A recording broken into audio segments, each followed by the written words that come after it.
आज मी उकळत्या पाकामध्ये तूप घालून एकदम खमंग आणि खुसखुशीत अशी रेसिपी बनवते आहे.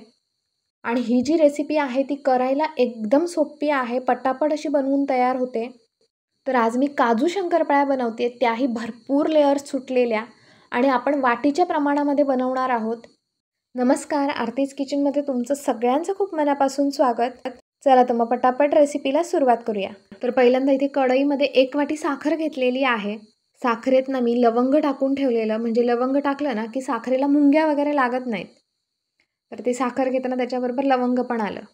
त्याच्यानंतर इथे मी 1 वाटी पाणी घेतलेलं आहे. 1 वाटी साखरेसाठी 1 वाटी पाणी घालायचं आणि व्यवस्थित अशी साखर पाण्यामध्ये विरघळून घ्यायची.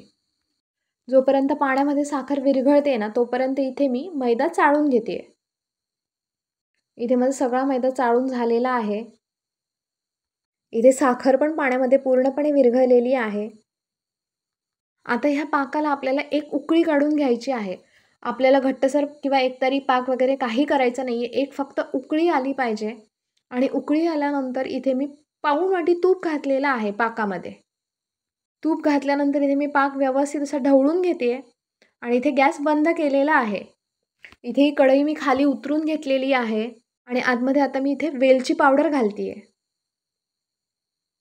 त्याच्यानंतर इथे मी चवीप्रमाणे मीठ घालते आहे आतमध्ये आणि हे सगळं मिश्रण एकदा ढवळून घेते आहे.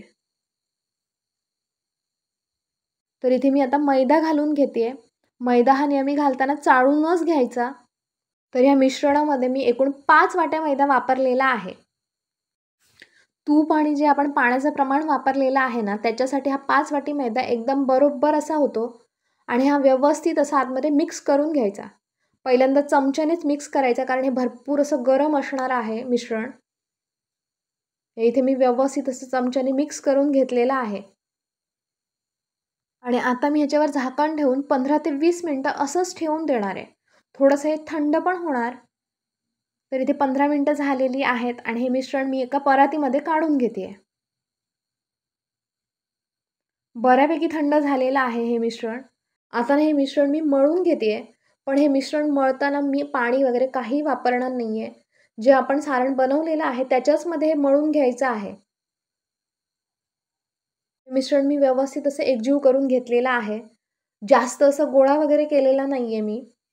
हे अशाच पद्धतीने मळून घ्यायचं. ह्या पिठामधला एक थोडासा भाग काढून घेतलेला आहे. एक मोठा असा गोळा करून घ्यायचा. हा गोळा मी फक्त हातावर असा दाबून घेतलेला आहे. व्यवस्थित असं मळलेलं वगैरे काही नाही आहे. आणि असाच गोळा दाबून इथे लाटायला घेणार आहे. हा गोळा असाच लाटायचा आहे. थोडासा वाकडा वगैरे होतो कारण पूर्ण असं गोल होणार नाही.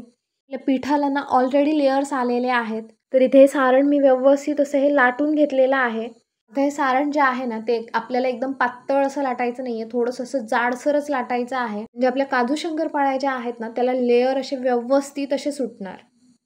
त्याच्यानंतर इथे मी चमचा घेतलेला आहे आणि चमच्याच्या आकाराने आपल्या काजूचा आकार द्यायचा आहे या सारणाला.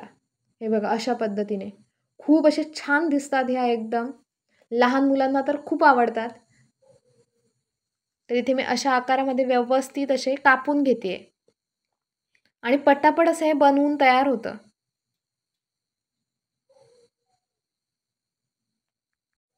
तर इथे काजू शंकरपाळ्या म्हणजे सगळ्या कापून झालेल्या आहेत. हे आता मी भाजून घेणार आहे. छान असा आकार आलेला आहे आणि मस्त असे लेयर्स पण दिसत आहेत बघा. आता हे मी तळून घेते आहे.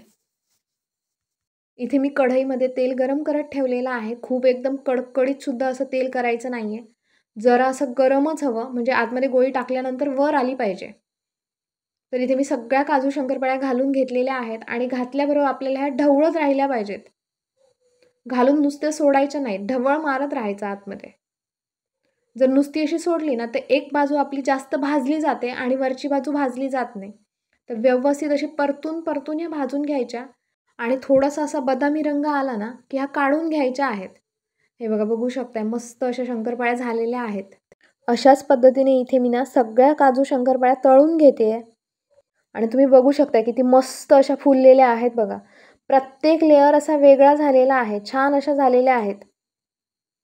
तर तळून इथे सगळ्या काढून घेणार आहे मी. एखाद्या जाळीवरच काढून घ्यायच्या, म्हणजे एक्स्ट्राचं जे तेल असेल ना ते निघून जातं मग. तर इथे माझ्या काजू शंकरपाळ्या बनवून तयार झालेल्या आहेत आणि मी ह्याच पिठापासून शंकरपाळ्या बनवते आहे. ज्या आपण नेहमी बनवतो त्या. तसाच गोळा घेतलेला आहे. आपल्याला गोळा पीठ असं व्यवस्थित मळून वगैरे काही घ्यायचं नाही आहे. पीठ जर जास्त मळलं वगैरे ना तर त्याचे जे लेयर्स असतात ना ते लेयर्स येणार नाहीत शंकरपाळीला. आणि मी असंच जाडसर असं लाटून घेतलेलं आहे आणि आपल्याला ज्या आकारामध्ये शंकरपाळ्या बनवायच्या आहेत ना त्या आकारामध्ये ह्या कापून घ्यायच्या. तर इथे मी चौकोनी आकारामध्ये कापून घेते आहे आणि साईडच्या कडा मी काढून टाकते आहे म्हणजे काय व्यवस्थित असे चौकोनी आकार येणार शंकरपाळीला आपल्या. तर इथे मी चौकोनी अशी शंकरपाळी कापलेली आहे. कापतानाच तुम्ही बघू शकता छान असे लेयर्स आलेले आहेत आपल्या शंकरपाळीला. असा बाजारामध्ये साचा मिळतो. ह्याने सुद्धा खूप छान अशा शंकरपाळ्या होतात. आणि मुख्य म्हणजे ह्या शंकरपाळ्या आहेत ना त्या सगळ्या एका आकारामध्ये होतात.